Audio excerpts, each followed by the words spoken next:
Assalamualaikum warahmatullahi wabarakatuh. Shalom, Om Swastiastu, Namo Buddhaya, salam sejahtera bagi kita semua. Perkenalkan, kami dari kelompok 4. Hari ini kami akan mewawancarai salah satu umat atau ustadz yang berada di Pontianak. Kami akan membahas tentang agama Islam dan masuknya agama Islam di Pontianak. Perkenalkan, nama saya Erika Prislia Deborah. Nama saya Syarifah Aziza. Nama saya Hamam Ayudia. Mari kita saksikan video wawancaranya. Assalamualaikum warahmatullahi wabarakatuh. Saya Syarifah Aziza. Saya di sini akan mewawancarai tentang masuknya agama Islam di Pontianak. Dan saya bersama Ustadz Sudaimi dan umurnya 48 tahun dan asalnya Bapak orang Pontianak asli. Dan saya di sini ingin menanyai beberapa pertanyaan tentang mengenai Islam di Pontianak. Yang pertama saya ingin bertanya, bagaimana cara Islam masuk ke Pontianak? Sejarahnya Islam masuk di Pontianak itu dulu ada namanya seorang raja namanya Sultan Syekh Abdul Rahman yang bertempat lahiran di daerah Ketapang, yaitu Kerajaan Matan. Nama orang tua dari Sultan Abdul Rahman yaitu ibunda namanya Nyai Tua. Dan Nyai Tua itu punya istri namanya Sarif Husin Al-Qadri. Setelah mereka menikah, bapak orang Sultan Rahman lahirlah Sultan Abdul Rahman, dan mereka merantau ke daerah Mempawah. Daerah Mempawah itu si Syarif Abdul Rahman menikah dengan anaknya Raja Mempawah, yaitu Daeng Manambon.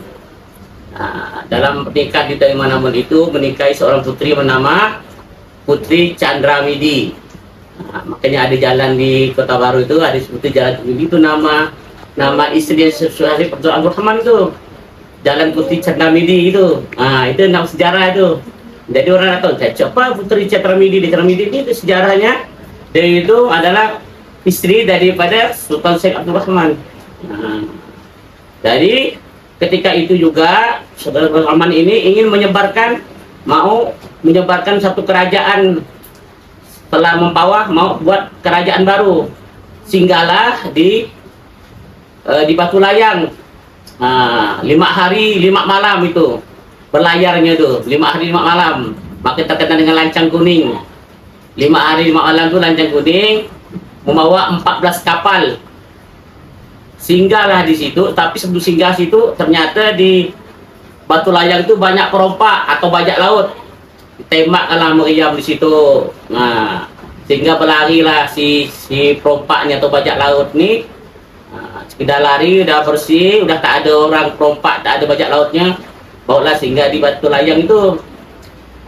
Batu Layang itu akhirnya si Syarif Abdul Rahman ini ingin buat kerajaan di satu tempat di pinggiran Sungai Kapuas. Makanya di situ ditembakkanlah dari Gaur Ramadan itu, jalan Imam Bonjol itu, di Masjid Batu Rahim itu, jatuhlah pelurunya di peting itu. Disitulah terbuatnya Masjid Jami Sultan Syekh Abdul Rahman. Dan dibuatkan tembakan kedua, jatuhnya dekat situ juga. Itu kerajaan itu, kerajaan di Keraton Katria. Jatuhnya tembakan kedua itu, jadilah kerajaan daripada Keraton Katria. Karena Katria ini asal mengambil dari kata Al-Qadri, karena turunannya itu Al-Qadri, maka Katria. Lalu Syekh Abdul Rahman ini bersosiasilah dengan penduduk asli. Penduduk asli orang Pontianak itu orang Melayu, semua orang Dayak. Karena baik hubungannya, secara sosial masyarakatnya bagus, makanya orang-orang Pontianak ini punya sumpah dengan orang Dayak itu. Biasanya di museumnya itu, sejarahnya itu kalau adik mati, kalau adik salah adik mati, kalau abang salah adik juga mati, abang salah adik mati, adik salah abang adik juga mati. Itu di sumpah museumnya itu. Nah, itu sejarahnya Islam datang di Indonesia. Jadi penyebar pertama itu Sultan Syarif Abdul Rahman.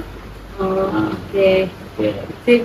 Dan saya ingin bertanya lagi, kapan agama Islam masuk dan menyebar ke Pontianak? Kapan?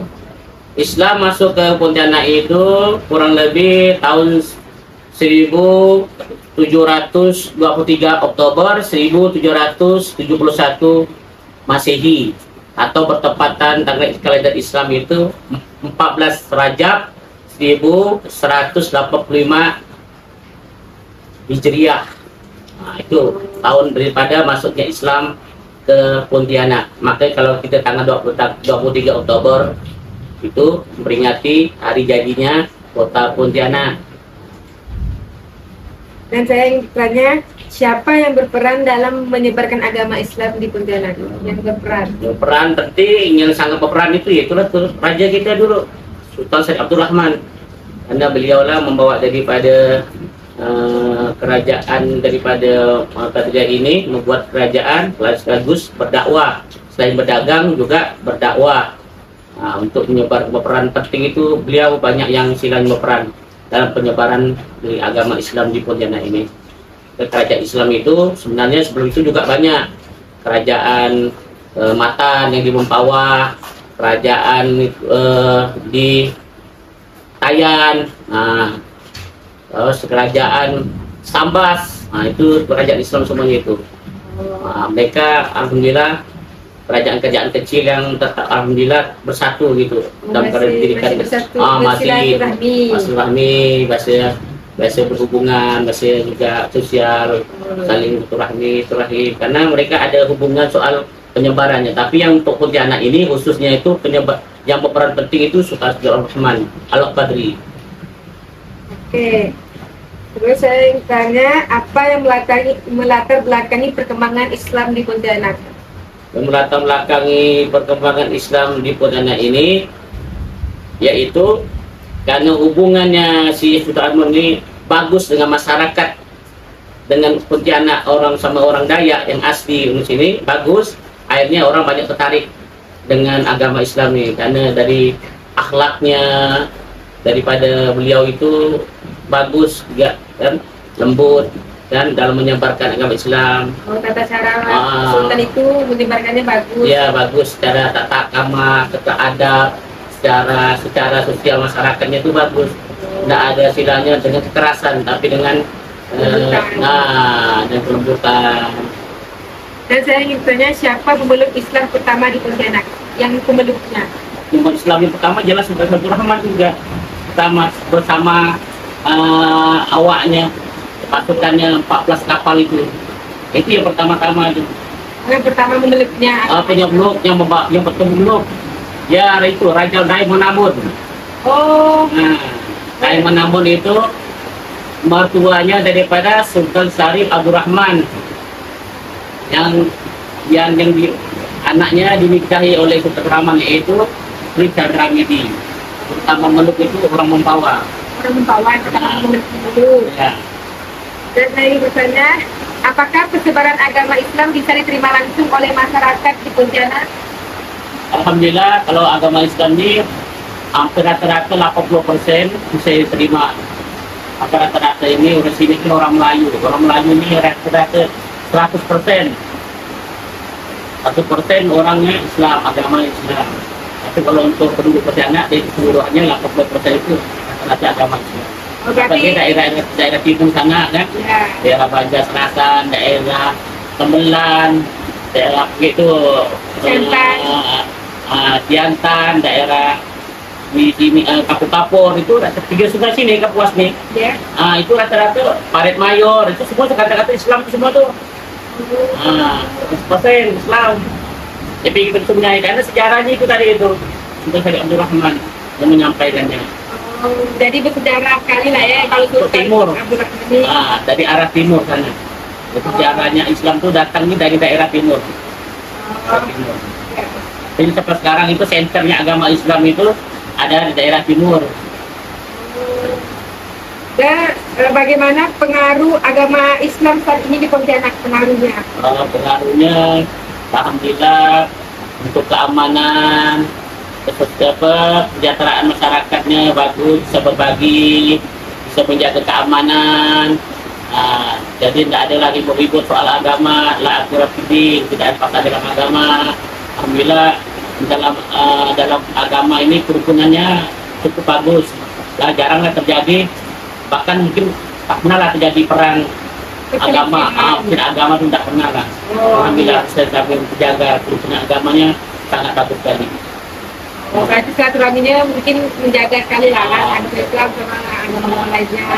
Agama lain itu seperti ada kerukunan beragamanya. Sangat bagus baik. Dan apa saja peninggalan Islam yang ada di Pontianak? Peninggalannya? Peninggalannya satu Kraton Gelas, Kraton Kadria. Nah, itu Kraton Kadria itu punya sejarah Islam itu. Yang pertama kali. Ya, yang itu Kraton. Terus untuk Batu Layang itu makam Batu Layang, itu sejarahnya tuh. Sejarah. Itu makanya satu kusir orang tua yang dari Syekh Rahman yang berasal dari Matan, seorang ulama besar, itu ditanam di Batu Layang. Oh, maksudnya situ tuh makamnya. Makam sejarah lah. Sejarah itu. Lagi Pontianak. Jadi bisa itu pasti orang sana. Sana. Kayak berziarah. Ziarah di sana karena sana sejarahnya masuk peninggalan Islam itu sangat bersejarah. Terus ada lagi enggak selain yang Bapak sebutkan, yang sebutkan tadi? Yang lain itu sejarahnya itu peninggalan Islam di Pontianak seperti Meriam. Oh, Meriam. Meriam tuh. Meriam daripada peninggalan Sultan Muhammad Meriam tuh ada di keraton itu Meriam. Meriam, oh iya. Dan orang Islam juga suka kan bisa lebaran kayak di malam lebaran malam takbir. Ya, makanya bunyi Meriam. Itu sejarahnya tuh. Oh, itu nembak. Aduh, itu sejarah itu Abdul Rahman itu menembakkan Meriamnya. Oh, yang Meriam Karbit itu kan? Sekarang diganti Meriam Karbit. Kalau dulu Meriam Peluru. Oh, Meriam Peluru. Dulu tuh Peluru. Makanya perompak sama banyak laut lagi kena tembak. Oh, jadi sampai sekarang lah kan masih dilestarikan lah tradisi itu. Setiap lebaran, tapi orang-orang di pinggir dan sungai itu saling berawan arah tuh nembak-nembak Meriam tuh. Oh. Jadi Meriam itu memang harus lawan. Kalau bikin Meriam sana bikin, sini tak ada, tak sejadi. Harus ada sini bikin, anak bikin Meriam, atau ada lawan. Harus ada lawan. Kok harus ada lawannya? Apa? Emang itu apa? Itu kan silanya, sejarahnya kan dia melawan dengan perompak. Maka disebut hantu itu maksudnya hantu itu perompak, bukan hantu kecil anak tuh hantunya. Hantunya tak nampak pun ada gak sebenarnya. Hantu yang nampak tuh perompak. Makanya dia bilang, selain hantu yang nampak lari, kena tembak pakai Meriam, hantu yang tak nampak pun lari gak. Oh, kena membakar dunia. Boleh tembak aduh. Caranya ke Meriam Karbit itu Meriam itu. Karena menembak perompak dan hantu-hantu kuntilanak. Namanya Pontianak. Kalau nama hantu tu. Oh, itu asal usul Pontianak ni. Dari situ. Ada lagi selain itu Pak? Tinggalnya selain Meriam Karbit. Ada Meriam tu juga ada juga peninggalan sejarah dari karya Islam juga. Ya, dari Islam. Tapi terutama sih Islam. Peninggalan yang ada di Pontianak lah tentang Islam. Cermin Seribu. Oh, di mana? Cermin Seribu tu ada di Keraton tu. Cermin Seribu. Oh. Cermin pecah 1000 tu. Kalau kita masuk Keraton tu ada cermin pecah 1000 tu. Itu apa sejarahnya? Apa makna dari cermin itu maknanya? Maknanya itu artinya kita ni hidup tu sebelum kita memandang orang, lihat orang tu cermin dulu pada diri sendiri. Bagus tak kita ni. Makanya Sultan Syarif Abdul Rahman ni dia cermin diri sendiri. Maka dia bisa nyari. Kalau kita cubit orang sakit, maka kalau kita cubit kita sakit, maka arti kita cubit orang tu sakit. Kalau kita tersenyum, pasti cermin itu tersenyum. Artinya apa? Artinya kalau kita baik dengan orang, pasti orang tu baik menyambut kita. Kalau kita jahat pada orang, pasti orang tu jahat dengan kita. Begitu. Itulah kalau orang Melayu dengan Dayak tu begitu dalam menyambut tamu. Kalau orang kita masuk di kampung mana lah, jadi orang Melayu ini, kalau kita masuk dengan baik, pasti disambut dengan baik. Tapi kalau kita masuk dengan tak baik, niat tak baik, buat yang tak baik, maka dilawan dengan tak baik juga. Oke, tidak disenangi oleh masyarakat setempat. Selain itu ada lagi peninggalannya. Ini setahu-tahu itu ya lah. Oh, setahu Ustaz itu aja. Oke lah. Sekian dari wawancara ini, saya dan Ustaz mengucapkan terima kasih dan Assalamualaikum warahmatullahi wabarakatuh. Waalaikumsalam warahmatullahi wabarakatuh.